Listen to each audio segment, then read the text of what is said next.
Lord! Hallelujah! Ang pinakamataas sa pagpupuri, pagluwalhati, at pagsamba ay para lamang sa ating Diyos na buhay sa makapangyarihang pangalan ng ating mahal na Panginoong Kristo. Praise the Lord! Hallelujah! At ako rin po ay nagpabot ng dubling paggalang at pagrespeto sa ating beloved parents in the Lord, sa ating pag-aalala sa kanilang mga ginintuang turo at aral na ating dearly beloved Honorable Pastor Evangelist Wildy E. Almeida at sa ating beloved Assistant Pastor Lina C. Almeida.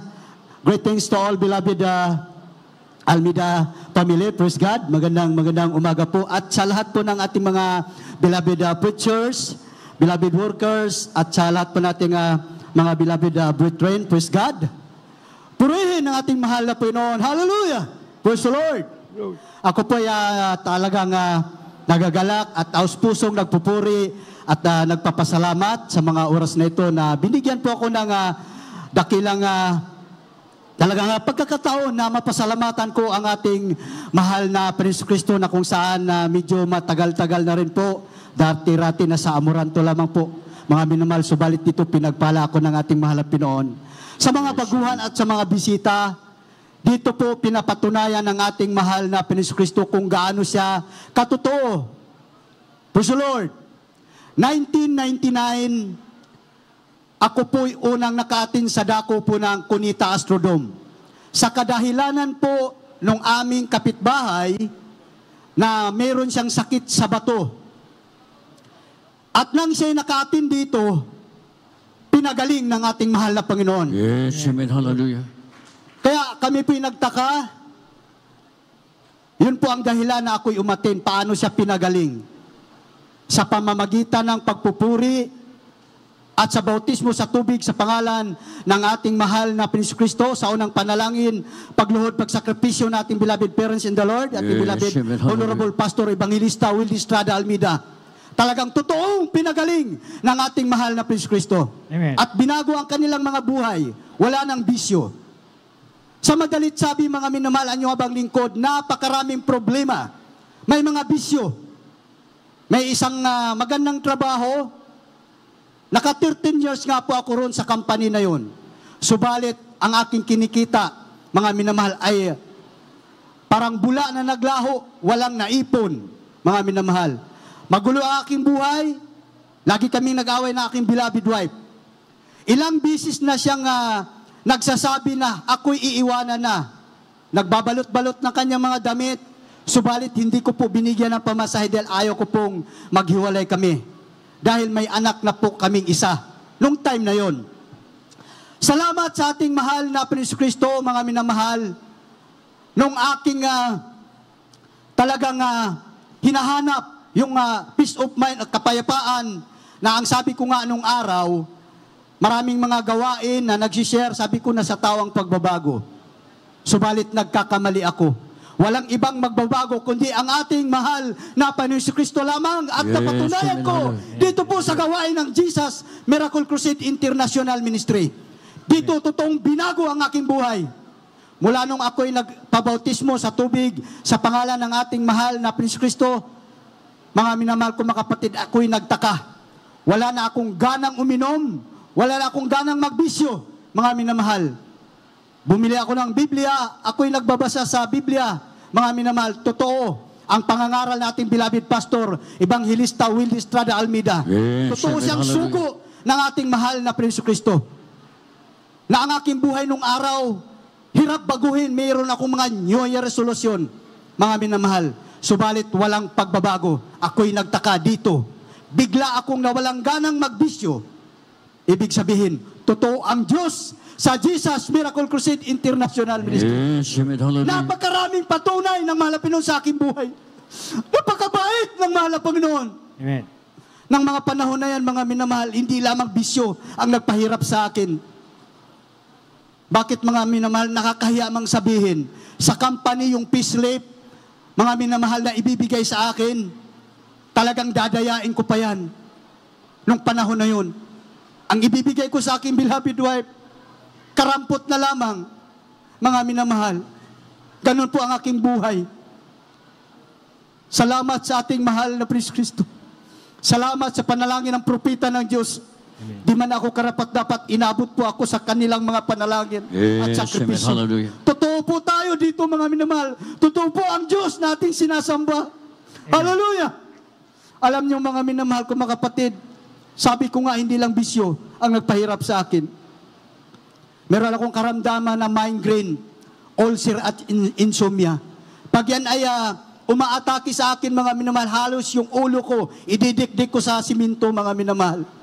Subalit salamat sa ating mahal na Panginoon Kristo. Pinatunayan sa akin, sa sarili ko, na ang gamot pala doon sa mga walang panampalataya. Napakinggan ko ang mga patuturo rito, klase-klaseng problema, karamdaman, pinagaling ng mahal na Panginoon, inayos ang mga problema. Mga minamahal, Yes, isa po amen. ako yan. Sa kinahabagan ng ating mahal na Panginoon. Amen. Yung aking migraine, ulcer, insomnia, talagang totally pinagaling ng ating mahal na Panginoon Kristo. Wala na pong gamot. Mula nung ako'y napabilang sa gawain ito. Ganon po katotoo ang Diyos na ating pinaglilingkuran, mga minamahal. Bagamat may mga tinatawag na trials, pagsubok, natural lang po sa ating buhayan. Upang patuloy po tayong kahabagan at lumapit sa ating mahal na Panginoon. Amen. Dumanas din po ako ng problema, mga pagsubok sa aking pamilya. Ang aking mahal na anak, imbis na 4 yan sila, 2 lang ipinagkalob ng ating mahal na Prince Kristo. Pero ang lahat ng bagay ay pasalamatan natin sa ating mahal na Prince Kristo. At alam niyo mga minamahal, kahabagan ng ating mahal na Prince Kristo, ang aking pamilya sa oras na ito, talaga tunay pong pinagpala ang aking mahal na mga anak, may maayos na pangangatawan, at talagang pinagpala ng ating mahal na Prince Kristo, walang bisyo. Nandyan po ang pagpapala na ibinigay ng ating mahal na Prince Kristo at ang aming pagsasama ng aking beloved wife. Talagang nandyan po ang kahabagan.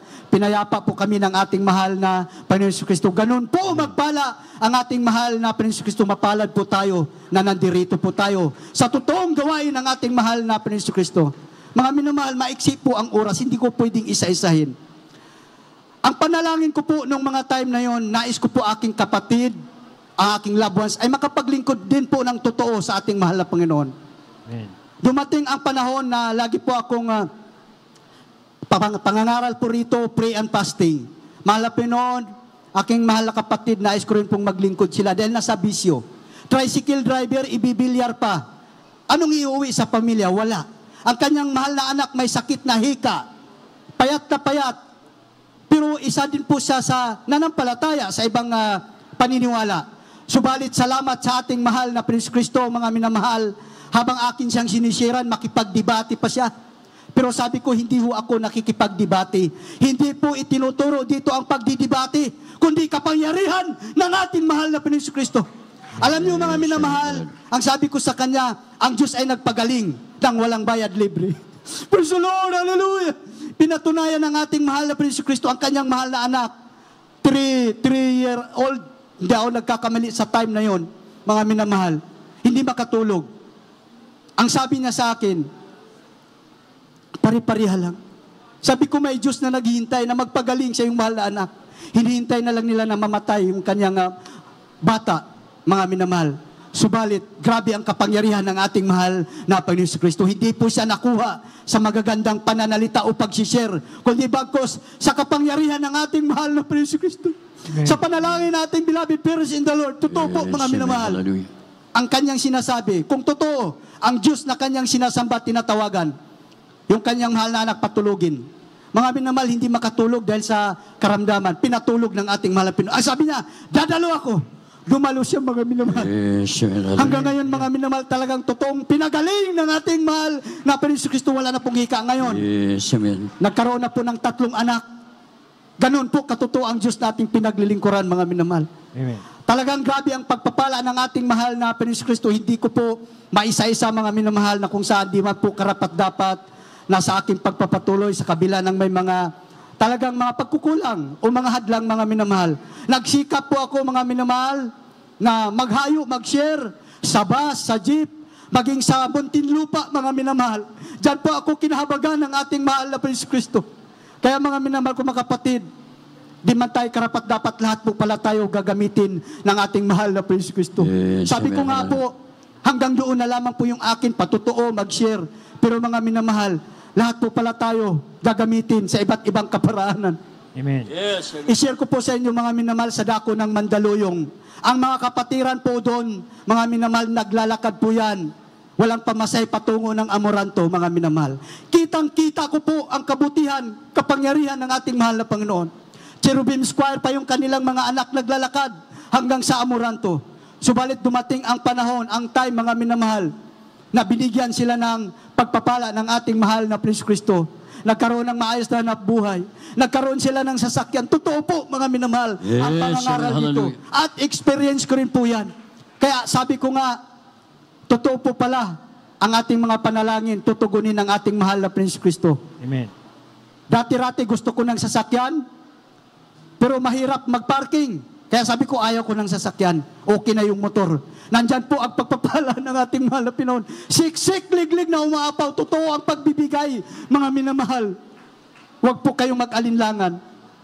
Inyo nga bang lingkod nung araw walang wala? Dahil sa problema, sa bisyo, dito mga minamahal, kinabagan ng ating mahal na Pinoon. Nagkaroon po ako ng salamat sa ating mahal na Prince Kristo sa aking small business na banana cake, mga minamahal. Ako rin po yung nagtaka dahil pinasarap ng ating mahal na Panginoon. Kilo-kilo lang nung una. Ngayon, mahigit isang sako na po yung aming kinukonsume araw-araw. At Yes, dati-rati amen, hallelujah. kumukuha kami ng saging sa mga palengke. Ngayon, nasa pair na po kami kumukuha, mga minamahal. Salamat! Sa ating mahal na Pinoon, walang sapat na salita upang siya pasalamatan. Yes, amen. Hallelujah. Grabe mga minamahal, kung isa-isahin ko, hindi po tayo matapos-tapos. Isa lamang po, last. Ito'y grabing himala ng ating mahal na Panginoon. Ang aking beloved wife, sabi ko nga po sa inyo, 4 sila na aking mahal na anak. 2 lang po ang pinagkaloob ng ating mahal na Panginoon. Nagbuntis yung aking beloved wife, kumbaga premature, 6 na buwan. Ang akala namin manganganak siya. Dito po, hindi pinagbabawal ang gamot o hospital, mga minamahal. Ang sabi ko, sa hospital ka manganak. Dinala namin doon. Mga minamahal, ang sabi ng doktor, ultrasound. Nung in-ultrasound siya, ang sabi ng doktor, kaya pala nagdurugo siya, yung bata, patay sa loob ng tiyan at suhi. Mga minamahal, ang itinuturo dito yung panalangin. Pagsusumamo sa ating mahal na Panginoon. Hindi po ako nahiya na lumuhod sa loob ng hospital. Mga minamahal, ang aking panalangin, ang bata buhayin sa loob ng tiyan. Subalit, kung ano man ang kalooban ng mahal na Panginoon, wala tayong magagawa.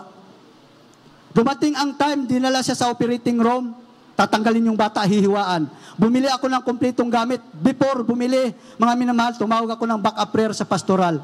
Ang sabi sa nakasagot, nasa hospital kayo, magpasakop kayo sa hospital. Kaya mga minamahal, bumili ako ng gamit. Subalit napakabait ng ating mahal na Prince Kristo. Pinatunayan muli sa akin, mga minamahal. Sabi na aking beloved wife, ganun din ang kanyang panampalataya. Hindi ko na po siya makausap, nasa loob, siya lang mag-isa. Buhayin yung bata sa loob ng tiyan. Sa loob ng tiyan ng kanyang mga minamahal, sa madalit sabi po, ang kanyang sinasabi, mahal na Panginoon, ilabas lang yung bata na normal, wag lang ako maoperahan. In short, tinawag niya ang mga doktor, Dok, tulungan niyo ako, ang bata lalabas. Nagtaka yung mga doktor, pinakita yung ultrasound. Ano lalabas? Patay, suhi. Subalit ang Diyos natin ay buhay. Makapangyarihan! Yes, amen. Hallelujah. Nagtakbuhan yung mga doktor. Nag-isa yung aking beloved wife. Inilabas ng normal. Walang ibang tumulong kundi ang ating Diyos na buhay. Amen. Praise the Lord. Sa makapangyarihang pangalan ng ating mahal na Prince Kristo. Totoo po, mga minamahal. Kung nasa oras tayo ng kagipitan, walang ibang tawagan. Ang ating mahal na Prince Kristo po lamang. Totoo po ang ating mahal na pastor. Beloved Mama Mother. Yan po ang katotohanan. Mga minamahal, kaya grabe po ang aking pasalamat sa ating mahal na Prince Kristo sa mga oras na ito. Ang aking loved ones, kapatid, pamangkin, mga minamahal, kahabagan sa probinsya, ginagamit na rin po. At yung abang lingkod, kahabagan din po, di man karapat-dapat. Isa po sa katuwang po sa dako po ng Mandaluyong. At pinasalamatan ko rin po, mga minamahal, sa dako po ng Mandaluyong, na kung saan ang mga kapatiran po, talagang nandyan po ang kasigasigan, na kung saan nagkaroon na po tayo ng service doon, mga minamahal. At itong darating na Sabado, first anniversary na po, mga minamahal, sa gawain po ng ating mahal na Panginoon Kristo, na kung saan how many years na ang Bible study, Subalit ngayon talagang pinagpalang lubos ng ating mahal na Panginoon Kristo ang lahat ng kapurihan, pasalamat, pagdakil at pagsamba sa ating Diyos na buhay sa makapangyarihang pangalan ng ating mahal na Panginoon Kristo. Amen. Praise the Lord. Amen. Hallelujah. Praise the Lord.